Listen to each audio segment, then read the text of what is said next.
Hello everyone, ma'am. Bo ahan magdalay cái channel sila amuka hanan tara magdalay ma'am. Ngasi ki video si ma'am meme reading anam to ko ne do yam ngang rage the video si sum hauser rage do ngasi meme reading si da video reaction ani khakang hapcharam ge bo ka. Ada ma'am hozik nam ko kin pima viral chat le video. Mai te da yum palam ga chana da tan thoki bne na ma. Ado do ki matang da matang video se tag again to get reaction tawag ko. Hey, kay ni Kopta sudat pa man biya. Nang nasakta ka na yung to kay Torage ng buwa. Nasak ni na kay ni Kopta nga ngoy ngayon nung dang da pop sudat pa yek malada na. Turian mapanda koy jong iba more hagoy yek malada na. Nasakta ka na yung to kay Torage ng buwa. Ay gilamba oy hayra dina nang dina ay gigne ay na net liba laybak sa sigi lamba phau na te na sana khangzau he si se Nang yam phazari hango heng man ke am ying ning dra ba do social media si da amma da hang do ui nang amma da hang do ui nang amma da hang do thabak lai ja dra ba nang bo thabak lai ja dra ba mi na sum da lan taw na da na Sinadana takapnadana launadana tawdana wa ananang na ma'am nang thawag lai jadra ba social media si be ma nang agda ngari ne aduga nang na haje saje do hogi maitai nu bising da ne ba hangoi man bi nang gumna sum maitai nu bi lem jakhra si sida ba bro matung da ne amona social media da thola kanu yingning dre nang awoi ba ta ba ya ba taning ba wa amata su nganga ga mi sing da ning lau sing ga da wa ka da nga ga tholo one tabi gi ne thabak lai traba sung lai traba do na aduga nang gum bana lamba ga na maitai ni pi thauna de ne malem sin bathung na khangari bane khangra matung da di ne social media thola ka no ko thokla adi ne na tai ka sa roi na media thola ka no ko thokla adi ne na tai ka sa roi na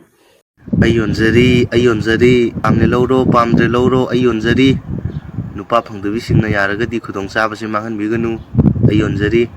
ahongba mamalda yonzari nupa phangdaba yaragadi asigi data se asiga contact tawbo ai my details to sida screen na tholamage aduga huziki mamangi nupi do adusu tan thora e hai tai ne nang su dum try ta hoko Ma'am, si magtung si di memes parage video reaction siya mapakirage ani kakse nga sige hanbo ng video reaction ani siya hana hapage ko mathang weather ga climate ka kena ba phaw khangdri duga weather se yam romantic oi kain ish khuppa na thajalakani ko ai ba handak ta khang na ngari ko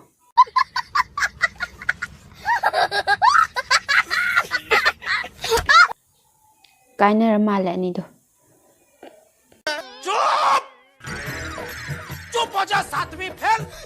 Moi ni tinai khangdabani na aidi animak koirubane tinai khangamadi koigedro ai sharakani khangna koiribane ko revenge ne aigi sel pai to kanda wakhal nungai tabisha amhoe पैसा होगा इनाक लेबा पोषक खुदिंगमक Luna तौबियो इनाक लेगे पोषक तुगी ममल खंगव इनाक तगी लापख्रब उबा फंगद्रब पोषक तुगी मगुन खंगलकनी मेसेंजर दा लमलानबा कया की मेसेज मिराई बी ऐसे नंगी मेसेज न मिराई बी रे नोमति नंगसु खंगलखिगनी को Sale by the biggie competition ga siladi gold medalist ti ai chahi khudingi thakna na gold adum lowbagi national prize su tongan ba masu phangwa yari ba ओ भाई मुझे मारो नहीं ये मजाक हो रहा है nangdi nasak su thi thun nik pa su haite kama hingne adu babu tumbaga chabaga ni hingne se thunik pai tar de sak thi ra di hingba ya dre ba lai bro ꯁꯣꯗ ꯇꯧꯔꯒ ꯂꯩꯕ ꯀꯥꯡꯕꯨꯗꯣ ꯀꯪꯂꯩ ꯏꯃꯥ ꯅꯨꯡꯁꯤꯕꯤꯅ ꯑꯍꯤꯡꯗ ꯂꯥꯛꯑꯒ ꯅꯥꯈꯧꯔꯤ ꯃꯦꯠꯅꯤ ꯍꯥꯏꯕꯅꯤꯀꯣ ꯆꯦꯛꯁꯤꯜꯂꯣ ꯅꯥꯕ ꯆꯦꯛꯁꯤꯜꯂꯣꯀꯣ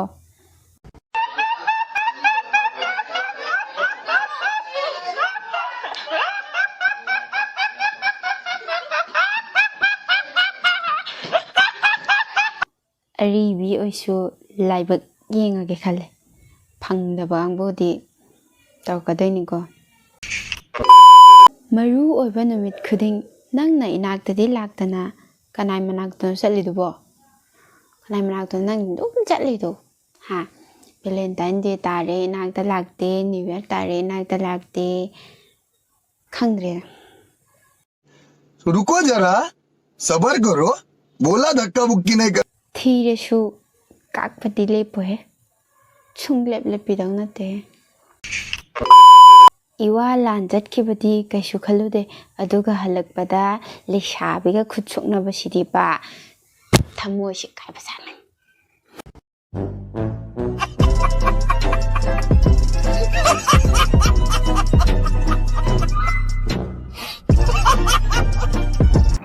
इवासु eighty याहौद्रे ऐसु याहौद्रे इबानिदी लुहुंबा याररोइद्रो हौजिकी फिबमजे हौजिकी मतमजे लुरिको eighty याहौदबगी ma'am कन्ना reamer म संदोरइ तापिरियनगिनिको सिटी खेमजानसु रेशमीगा पागरे अइना मेक्सिनागा ओइना होनरगे नोयेलकनुको एक्शन यंगबियु कमेंट जौ द्रौपदी मुर्मुना गुड मॉर्निंग गाइस है पुंसीना पुंसी थोकपा तौजरसनु अइना इ थोकपा तौरगे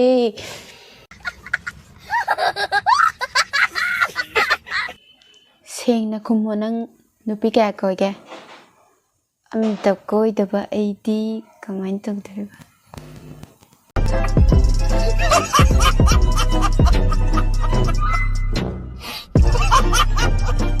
खितंग खनाबेखिसे नंग अमा लेना लेना अइबु मीना फंगदबा हाइहनबा फेक बेबी वाह क्या सीन है वाह क्या सीन है नुपीना थिगत केना थिगलादिबा सिबिया कासानी थिगत लोइन थिगत लोइन थिगत पीतबनिगो याम हाउकनो विंटर दा पुंग तरुक दा हौगतपा नुपीदुदी लाइ ओना लाटलागा थंबीगेने अइबु लाइ अमु ओइगदौरिबा तैसिबा ngamjaro lengdabi leibududi Oh my god wow oinari nena te ka tawraga rek phak tawbiraktabado nangdi sungtau he tawra matungda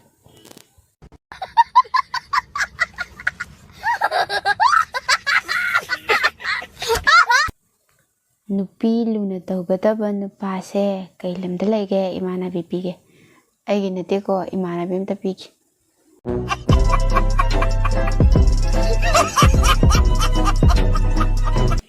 yu thakpa mi singse masak loi phajabane yu thakta bai je thi bene haragadrane chocolate leibirura mimi singju leibirura amadi haramo आई गिदी वाटिन नोइन लेबिरो क्या क्या बोला तूने नहीं पहले क्या बोला चल चल चलो हौजिक मतमदा स्कर्ट सेट लगा कंगलादा चट्रिबा ऐसे मतमगी ट्रेन खंगदबी स्टैंडर्ड लाइटबी हाइतो तादोरा तादोरोइबो अमाना मु पिरकपा गिफ्टो अइना अमादा मु पिथोकपने नुसिबा सारगा पिथोकपने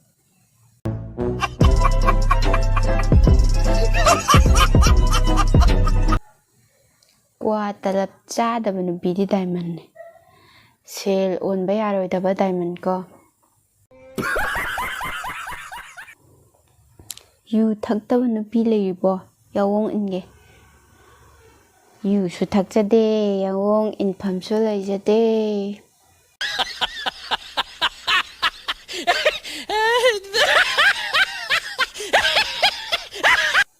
ꯀꯪꯂꯥꯒꯤ ꯕꯣꯔꯥ ꯌꯣꯜꯂꯅꯤ ꯑꯩ ꯃꯤꯁꯨ ꯑꯣꯏꯔꯔꯣꯏ ꯕꯤꯖꯤꯅꯦꯁ ꯍꯧꯔꯅꯤ ꯆꯥꯕ ꯂꯥꯛꯄꯤꯌꯨ ꯃꯌꯥꯝ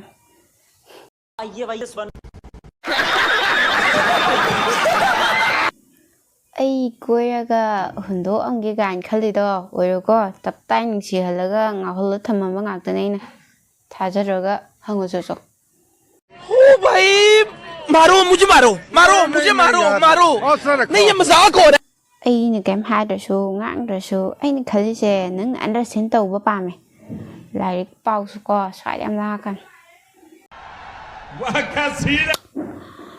ꯃꯌꯥꯝ ꯁ꯭ꯋꯥꯏꯗ ꯃꯤꯝ ꯁꯨꯇꯤꯡꯁꯦ ꯂꯣꯏꯁꯤꯜꯂꯒꯦ ꯉꯁꯤꯒꯤ ꯑꯣꯏꯅꯗꯤ